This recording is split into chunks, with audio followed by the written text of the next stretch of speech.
Vocês vão lembrar que quando o James Webb solta aquelas imagens maravilhosas do campo profundo, e quando ele soltou, né, essas imagens de campo profundo, isso aí causou um alvoroço gigantesco. Por quê?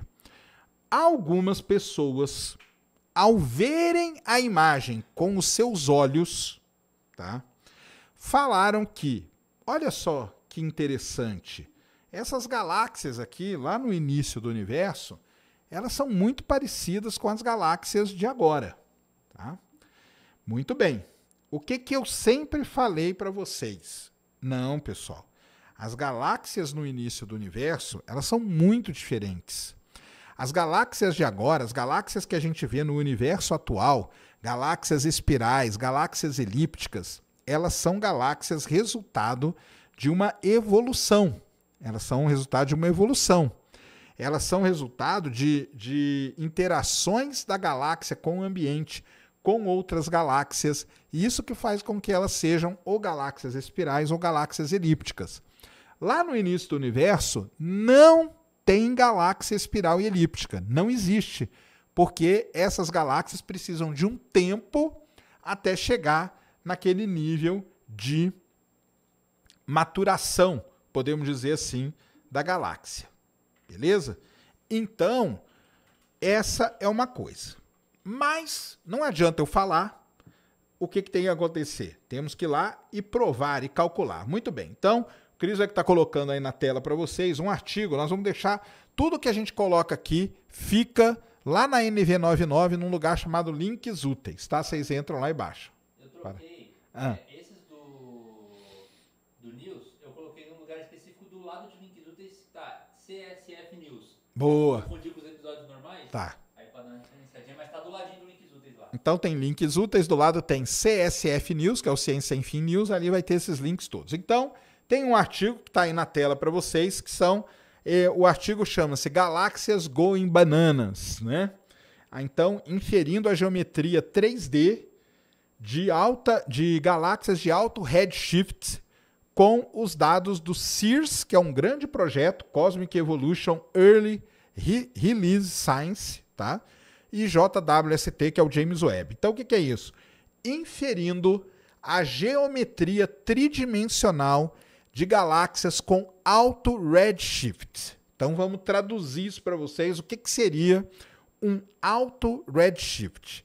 Redshift, para quem não sabe, que é o desvio para o vermelho, é o fator que os astrônomos usam para medir a distância do universo. Então, astrônomo, tá, pessoal? Os astrônomos, eles não gostam de falar que uma galáxia está a 10 bilhões de anos-luz de distância. Ela não está, eles falam o Z, ou seja, eles falam redshift. Galáxias com redshift de 5, 6, 8, 10 são galáxias que estão muito no início do universo. Qual que é a diferença? Quando você usa o redshift, você está levando em consideração a expansão do universo. Quando você fala 10 bilhões de anos, é como se ela estivesse parada ali. A gente sabe que não está, porque o universo está em expansão. Beleza? Entenderam a primeira parte? Isso é muito importante. Entender o que é alto redshift. Entenderam? Então, beleza. Então, os pesquisadores pegaram aí as câmeras do James Webb, fizeram uma imagem muito legal, uma imagem de campo profundo, que a gente chama. Deixa eu ver se eu acho a imagem aqui. Bem, a imagem não vai estar aqui não, mas a imagem vai estar aqui. Eu vou passar para o Cris aqui e ele vai colocar aí para vocês na tela. Eles fizeram a imagem de campo profundo. Esse CEERS que vocês estão vendo aí, ele é o nome de um projeto, tá? Dentro do guarda-chuva do James Webb, existe um projeto chamado CEERS, Cosmic Evolution Early Release Science. Então ele fez essa imagem aí, ó. Essa imagem é que causa toda a confusão. Lembra que teve um pessoal que falou que o James Webb era pá de cal no modelo do Big Bang, porque ele estava mostrando que lá no início do universo as coisas são parecidas, parece que estava tudo pronto já? Muito bem. Esse artigo aqui mostra que não, que exatamente é tudo ao contrário do que foi falado. Não tinha galáxia pronta, tanto que a partir de um determinado redshift você não encontra galáxias nem espirais e nem elípticas, tá? Não encontra. E é isso que esse artigo está mostrando. Então essa aqui é uma imagem de campo profundo, que a gente chama. O que é uma imagem de campo profundo? Uma imagem de campo profundo, para você ver essa imagem aqui, você tem que considerar que existe uma dimensão que é a profundidade do universo. Então, as galáxias que são mais branquinhas são galáxias que estão mais próximas da gente. As alaranjadas são um pouco mais distantes e as vermelhas são muito distantes. É assim que você interpreta essa imagem. E aí você vai ver aqui, ó, galáxias espirais, show de bola, que são galáxias que estão próximas, galáxias elípticas, perfeito, sem problema nenhum, que estão próximas, e lá no fundo do universo, perto do Big Bang, perto da origem do universo, você tem as galáxias mais avermelhadas. Quando os astrônomos pegaram essas galáxias avermelhadas e fizeram o estudo da sua geometria tridimensional, e aí como eles fizeram para fazer esse estudo? Vai lá no artigo, Cris. Que é aí que é um negócio interessante. Vai lá na página 14. Vai descendo aí. Porque uma coisa é você fazer com o seu olho. O seu olho não vale nada, cara. Sinto aí. Aqui tem matemática na parada. Então eles criaram aí, ó, isso aí é uma função objetivo, tá? É tudo fazendo por um modelo bayesiano, aí teria que entrar em estatística bayesiana, aí é um outro papo que eu não vou entrar aqui, mas tem toda uma estatística por trás. Eles pegam aquelas imagens daquelas galáxias distantes, eles transformam aquilo ali em dado e jogam dentro dessa equação e daí vai tirando qual seria a geometria tridimensional das galáxias.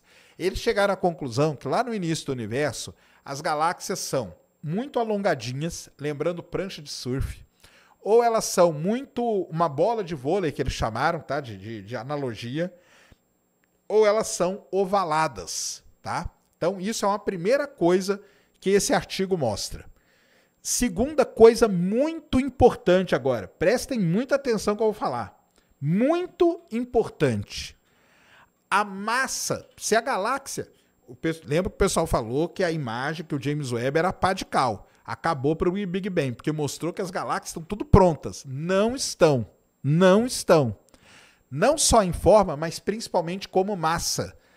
Todas essas galáxias do início do universo, elas têm muito pouca massa. Elas são muito menos massivas do que as galáxias do universo atual.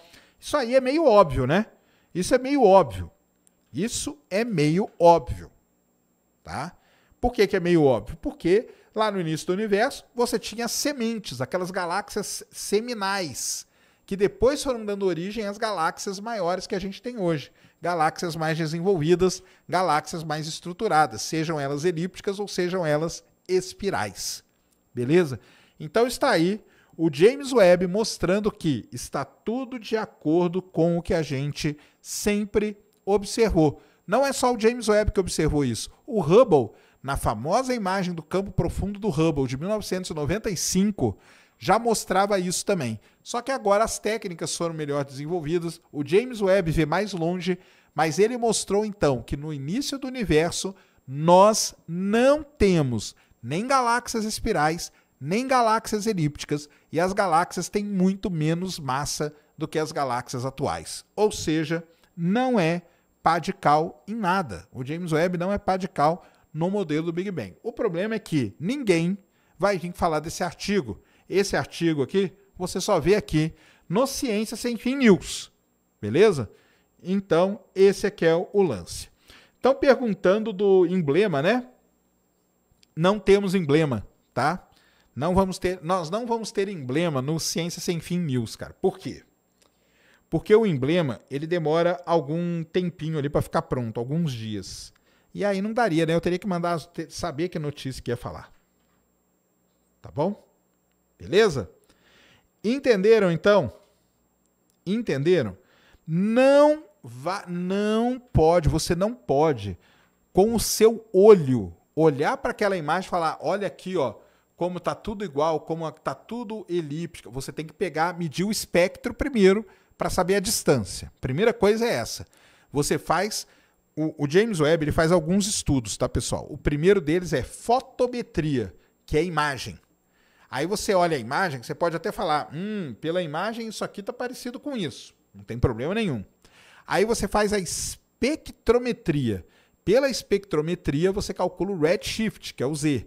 Pelo Z, você vai ter a distância daquela galáxia, segundo trabalho. Depois, você vai lá e faz toda uma análise, como eles fizeram aqui, determinam uma função matemática, um modelo bayesiano, uma estatística pesada aí por trás, para então poder inferir qual é a geometria tridimensional da galáxia e chegar na conclusão que você não tem nem galáxia elíptica, nem galáxia espiral no início do universo. As galáxias do início do universo são muito diferentes das galáxias que a gente tem hoje. O que já era meio óbvio, mas está aí agora provado e comprovado. Beleza, então. Então entenderam o lance das galáxias do James Webb? Show de bola? Tranquilo? Muito bem. Então vamos para outra notícia do James Webb. Hoje vai ter muito James Webb aqui para vocês. A outra notícia é a seguinte. O James Webb, ele estuda o universo profundo, como a gente viu ali, mas ele estuda coisas muito mais próximas, tá? E muito mais até bonitas de se ver. Então, ele fez um estudo recente, estou colocando aí para o Cris colocar aí na tela para a gente. Ele fez um estudo recente de 19 galáxias espirais que estão voltadas, que estão de frente para nós, tá? As imagens são sensacionais, tá? As imagens que o James Webb fez são sensacionais. Primeiro, né? Por que ele fez isso? Muita gente acha que o James Webb só está interessado em ver o início do universo ou ver a atmosfera de exoplaneta. Não, ele está interessado em estudar galáxias próximas. Essas aí são galáxias bem próximas da Terra, tá?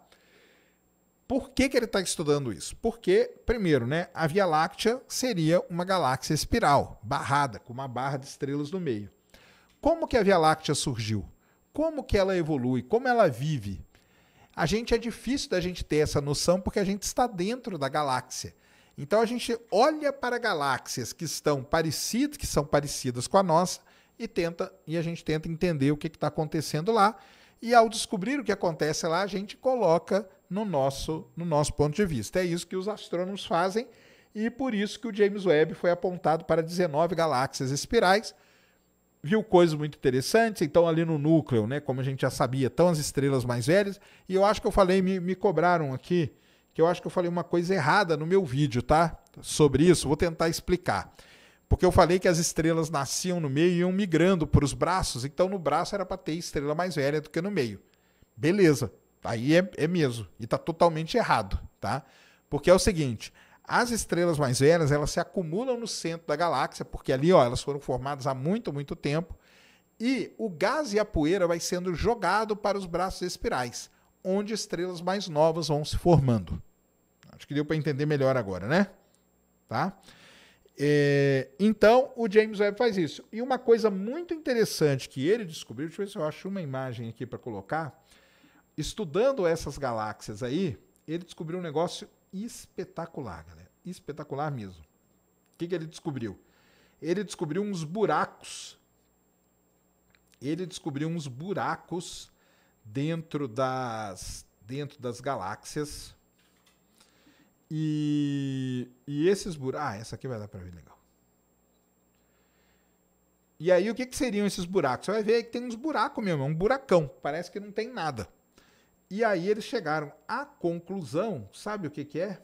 Sabe o que é esses buracos?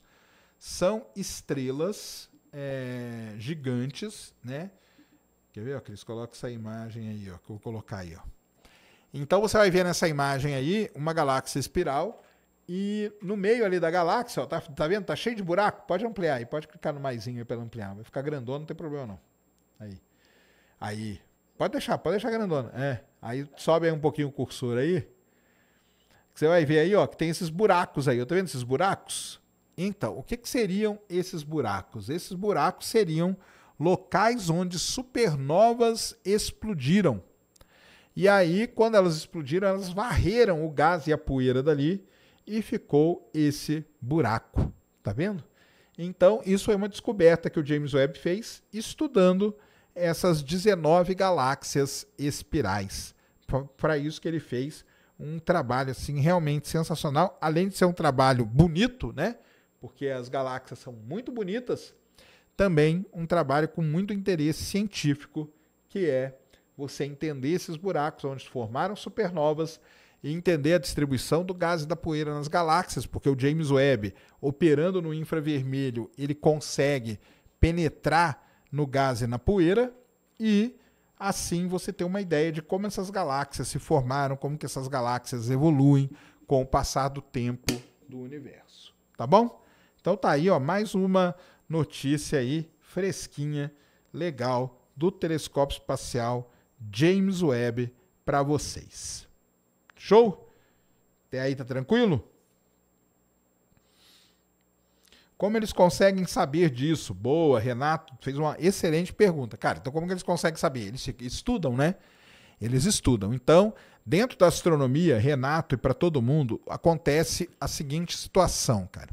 Vai ficar mais claro na hora que eu for falar da outra notícia aqui do James Webb, mas eu já explico. Você observa alguma coisa, observou. Então aquilo ali é o seu dado, que a gente chama de dado hard, tá? Não tem como você escapar daquela informação que foi observada, que foi detectada e tudo mais. Para você entender, você cria modelos computacionais. E esses modelos computacionais, eles vão ter que chegar naquele resultado que você viu, afinal de contas você viu aquilo. Então, os modelos computacionais eles vão sendo ajustados, os parâmetros, para chegar naquilo que você observou. E quando você faz esses ajustes, você está, então, entendendo como que foi o processo dela chegar até ali. Beleza? Aí, você que tá assistindo esse vídeo aqui no Talk Flow, dá pra você virar membro, cara, do Flow agora. É um botãozinho do lado do botão de se inscrever. A gente faz um programa semanal só pros membros. Olha. Então, fique esperto aí. Se quiser virar membro, tá bem aqui do lado. É mó merreca, custa menos de R$8, irmão.